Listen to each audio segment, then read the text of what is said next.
L'un des premiers dilemmes que l'on rencontre lorsqu'on se lance dans la couture, c'est le choix de la machine. Le plus important consiste à déterminer quelles fonctions vous seront nécessaires. Il n'est pas utile de partir sur un modèle trop sophistiqué si vous n'êtes pas certaine que la couture vous plaira. Mais gardez également à l'esprit qu'une machine bon marché ne sera pas toujours une bonne affaire. L'idéal c'est à la fois une machine simple d'utilisation et proposant suffisamment de possibilités pour vous permettre de progresser.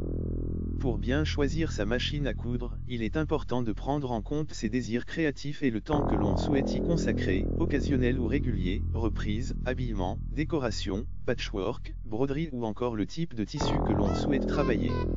Vos projets vous guideront dans le choix de votre machine à coudre. Quel que soit le budget que l'on souhaite investir ou l'usage que l'on attend de sa machine à coudre, elle doit proposer les points de couture de base, points droits, points zigzag et boutonnières, de préférence automatique en un temps, à défaut en 4 temps. Attention, la mention « boutonnière en 4 temps » signifie que vous devez changer 4 fois vos paramètres de couture afin de coudre les 4 côtés de la boutonnière. Sur une chemise, cela peut être fastidieux. Le point pour couture stretch, ou élastique, s'avère utile pour travailler les tissus extensibles comme le jersey par exemple. Enfin, le point de surjet, aussi appelé point overlap, permet de réaliser des ourlets de bonne facture, même si un point zigzag serré près du bord peut aussi faire l'affaire.